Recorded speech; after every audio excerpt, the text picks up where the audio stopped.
Okay, good morning everyone. So first of all, today I will introduce about the positive behavior guidance toolkit. So this toolkit is a digital resource created to support early childhood teachers in guiding young children to develop positive and appropriate behavior. This toolkit focuses on using positive guidance strategies instead of punishment. It also helps teachers to teach children the correct behavior in sportive and respectful way. Also, this toolkit helps children to manage their emotion, deal with their stress, and adjust change in their daily routines. Also, this toolkit can support teachers in creating consistent routines and behavior guidance in the classroom. So all the strategies included in this toolkit are very developmentally appropriate and follow best practice in early childhood education. So they are very suitable for young children to learning and development. So On this slide, we show an alternative to punishment. In this situation, a child hits a friend during play. Punishment like shooting or scolding may stop the behavior for a short time, but it does not teach the child how to control the emotion. Instead, the teacher should guide the child to understand that hitting is not okay and help them learn a better way to express their feelings. For example, the child can use words to say how they feel or ask the teacher for help. This helps children learn self-control and positive behavior. Next, we move to scenario 2, which is refusing to clean up. In this situation, the children do not want to clean their toys after playing. If the teacher threatens them or takes away their privileges, it may make the children more resistant and can affect their trust. Children do not need fear, they need guidance. So, a better strategy is to give options and a clear schedule. For example, the teacher can ask the children, "Do you want to clean the block first or the book first?" By giving choices, children feel more responsible and they're more willing to cooperate. So these two scenarios show that punishment is not always the best way to guide children. Punishment may stop the behavior for a short time, but it does not teach children how to behave better.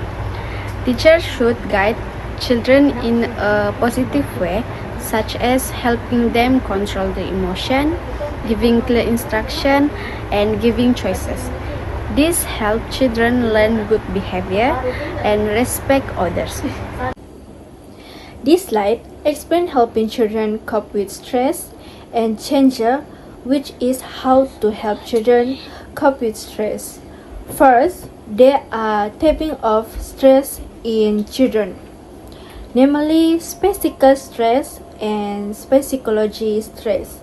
Physical stress includes loud noise, brain lighting, lack of oxygen, and temperatures that are too hot or cold. Meanwhile, psychological stress are related to emotions such as separation from parents, academic stress, feeling isolated from friends, and inconsistent routine. In addition, stress can also occur when physical and psychological stress a combination which can affect children's emotion and behavior. Next, there are coping tools that can help children manage their stress. Among them is deep breathing, which is a technique from taking their brains to help calm themselves. Children are also encouraged to tell about their feelings so that their emotion can be understood. In addition, they can also ask for help from teacher or adults then their current problem. Finally, there are several guidelines to help children. Teachers and parents need to always be calm and give confidence to children. We also need to identify and evaluate their emotion so they know their feeling are understand. In addition, we need to praise their effort, not just their results, so they are more confident.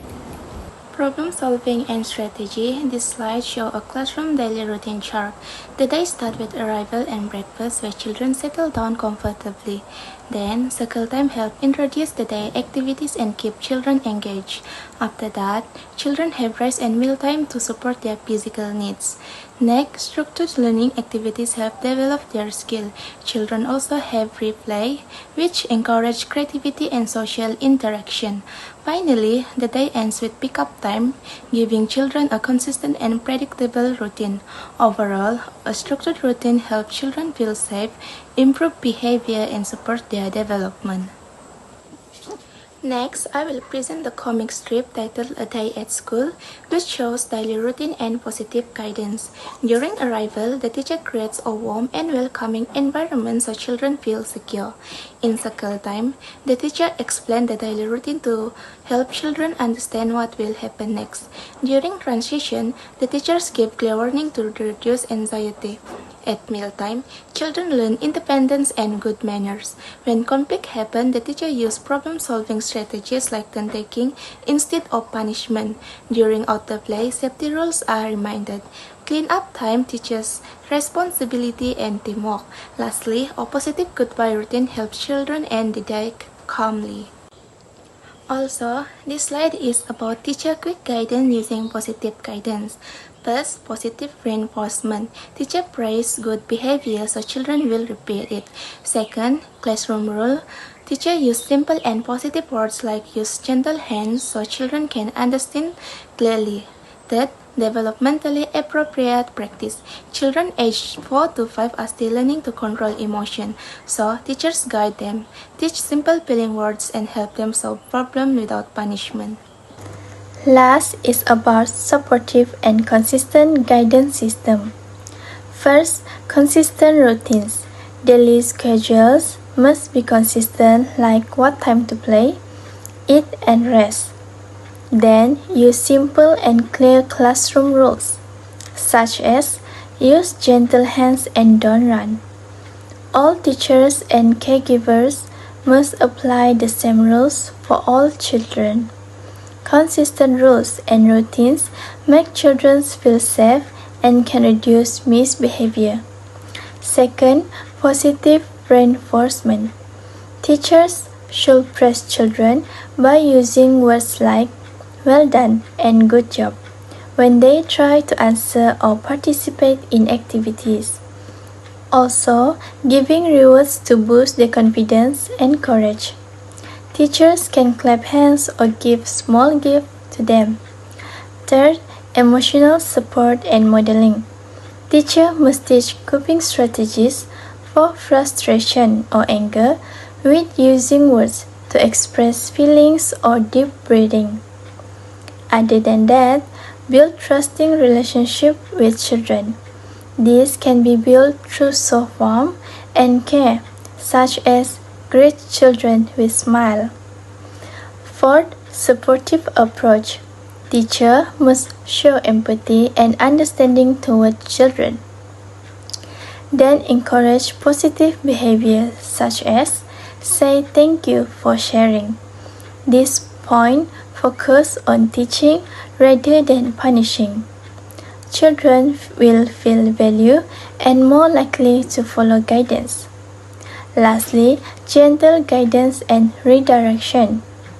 As a teachers, we must use soft tone and cannot shout or show anger towards children. Demonstrate the correct behavior calmly and must maintain a non-threatening body language. Example situation: Children push to get toy.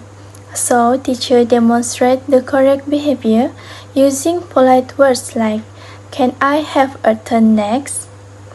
Last, teachers need to gently redirect the child's attention from inappropriate behavior to an acceptable activity.